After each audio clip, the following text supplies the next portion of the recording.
O telefone preto surgiu como uma proposta inovadora em uma área que é extremamente complicada, o terror com psicopatas. Difícil pela quantidade de filmes que já foram produzidos. Sexta-feira 13, Massacre da Serra Elétrica, tem muitos. O seu diferencial, além das perseguições com uma baita figura que é o Ethan Hawke, incluir um sobrenatural em prol da história. E a prova que funcionou, você querendo ou não, é a sua sequência, o Telefone Preto 2. Crianças desaparecendo nos anos 70, uma mistura de terror realista com elementos sobrenaturais, com Scott Derrickson na direção, que não é um nome tão conhecido, mas que tem uma das suas obras consideradas como o melhor filme de terror de todos os tempos, A Entidade. E não sou eu que tô dizendo, tá? Isso foi feita uma pesquisa através da Broadband Choices em 2022 que diz isso. E com a continuação eu decidi ver o primeiro filme e te falar se vale a pena tu perder o seu tempo precioso pra ver ele. Esse é o Assiste ou Não Assiste, o Telefone Preto. Falaremos sobre todos os pontos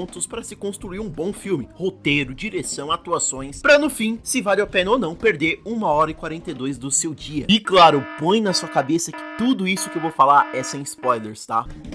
Eu sou o Rafa e bem-vindos ao Popcorn Brasil. Hoje um filme bem macabro. Se por acaso você vê uma van preta ou dois caras numa moto, é tudo igual, foge imediatamente, não para por um segundo. Se gostar, eu peço muito que compartilhe esse vídeo pra gente alcançar ainda mais pessoas e comenta a sua opinião, bora conversar. Seguem os meus perfis, todos estão na descrição. O meu último vídeo foi comentando sobre como que funciona a direção e o roteiro de James Gunn. Acabando aqui, vai assistir, pô, tá legal. Sem enrolação, senta no sofá, apaga a luz e bora!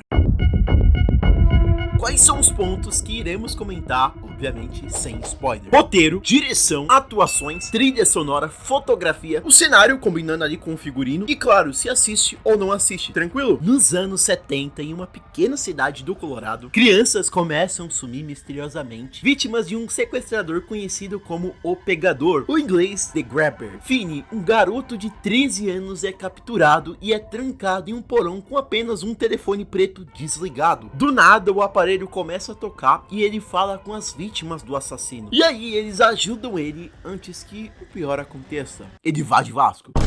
Além de ter a entidade no currículo, o Scott Derrickson fez O Exorcismo de Emily Rose em 2006. Também o Livrai-nos do Mal em 2014 e Doutor Estranho. Então podemos falar que ele tem experiência para dirigir filmes fantasmagóricos. É uma obra que segue o puro estilo de filmes que ele gosta de produzir. Se tu reparar bem, você consegue notar várias características que foram aplicadas no A Entidade aqui. Uso da iluminação baixa, cores saturadas, aqui sendo mais esse tom amarelado, sombras fortes, misturadas a um cotidiano realista com o sobrenatural. Na Entidade, um escritor que vai morar em uma casa assombrada e nesse, crianças desaparecendo nos anos 70 que em algum momento vão presenciar o sobrenatural, tendo algum mistério na trama. Outro ponto é a usabilidade de referências de outras obras na construção do seu filme. A atmosfera sobrenatural semelhante com O Exorcista de 73, o mal personificado como uma presença constante, Halloween de 78, a dinâmica da vítima presa em um cativeiro, o silêncio dos Inocentes de 91 e assim vai. Apesar dessa atmosfera do horror que ele tenta demonstrar, esse ele toma um rumo mais do suspense psicológico. São raros os momentos que você realmente vai tomar um susto. Então o horror, ele é só de fachada. A obra em si gera enquadramentos bem fechados. E aí a maioria são ou um plano médio, que caso você não saiba é quando a câmera ela pega uma distância média do objeto ou personagem centrado, ou um close-up, que aí é bem mais próximo do tema, destacando o medo e a opressão do personagem. E isso é bem legal, é intuitivo, mas é comum. Eu gosto de como Scott dirige esse filme, sabe muito bem o que o público pode gostar de visualizar quando se trata de sobrenatural, um psicótico com traços bem realistas, conseguindo mesclar, né, com o drama do personagem e ao mesmo tempo que tem um subtrama rolando paralelamente. Em boa parte ele consegue fazer essa ligação entre direção e roteiro, mas a partir de alguns momentos você sente que essa conexão ela acaba caindo na mediocridade, sabe? Muito por conta dos fatos descritos. Até o final do vídeo eu explico com mais detalhes.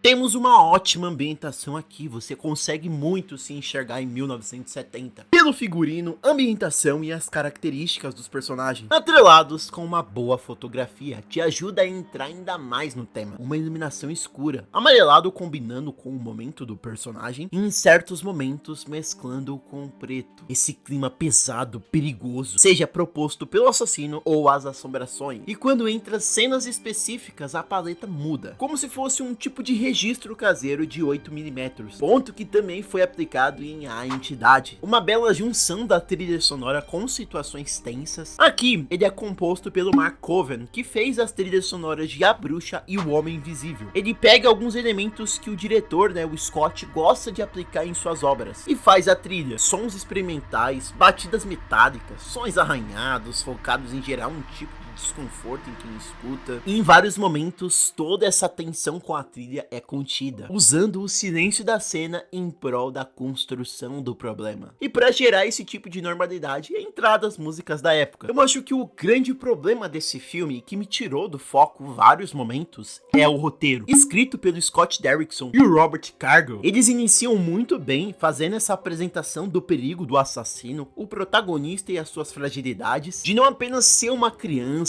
com seu porte físico, mas fragilidades que são de um ser humano. São efetivas em criar essa conexão entre os dois personagens. Algumas escolhas do Finney são duvidosas, mas você consegue relevar porque é uma criança. Mas quando chega na metade, esse filme peca em muitos momentos. Ele demora para apresentar esses momentos de tensões que deveriam ser comuns pro filme, porque ele tenta mostrar pontos fora do eixo principal, e quando isso ocorre fica extremamente chato. Contextos desinteressantes que não fazem nenhum tipo de sentido lógico disso está sendo demonstrado ou está sendo feito, porque entram personagens que são muito chatos e fazem atitudes que você fica tipo, pô, por mais que é um filme fantasioso, tem esse contexto do sobrenatural, mas nenhum ser humano que tem 5% de inteligência no mínimo iria fazer esse cacete de escolha que eles fazem. Ah, Rafa, é fantasioso, mas eles são humanos e não tem nada a ver com essa parte fantasmagórica, sabe? Tu fica com a sensação que, pô, o que eu tô vendo? Que merda é essa? Por que eles estão fazendo isso? O tema central, ele é redondinho, você vendo ali o protagonista, o antagonista, as assombrações e tudo que gira em torno disso, mas quando sai dali, meu Deus, chato demais. E quando chega o momento final, que é o clímax, que a gente quer ver a conclusão de todo o tema, ele é curto e sem nenhum impacto. O seu potencial, ele não é tão explorado como deveria ser, porque o filme promete muito, mas a experiência proposta no geral não acaba sendo recompensatória. Ele te deixa muito com essa vontade do tipo, poderia mais. E olha que eu tô tomando o máximo de cuidado pra não entregar nenhum pouquinho da história. O Mason Thames manda muito bem em quesito de atuação. A sua química com o Ethan Hawke é absurdo. Os dois são fundamentais pra mover essa narrativa, seja emocionalmente, com afetos, medos e vínculos, quanto psicologicamente. O Ethan sendo essa escolha principal como vilão é um baita de um acerto. Uma das melhores escolhas que o filme em si poderia tomar. Uma pessoa que é sempre vista como mocinho sendo vilão. Outro acerto são as assombrações, perfeitos. A única parte, como eu já disse, que me desagrada é quando sai desse núcleo. Não que as pessoas em torno disso estejam ruins, é mais pela maneira que foi escrita. Resumindo, ele é um filme, entre aspas, original. Apesar dele estar categorizado como terror por ter esses elementos sobrenaturais, com o antagonista sendo um tipo de perseguidor, eu vejo ele sendo mais efetivo no suspense psicológico. Falha na construção do medo, mas é mega interessante visualizando no drama. O roteiro é o único ponto negativo. Começa bem, mas na metade ele se torna muito arrastado, e quando chega no final, que a gente quer ver o clímax, ele promete,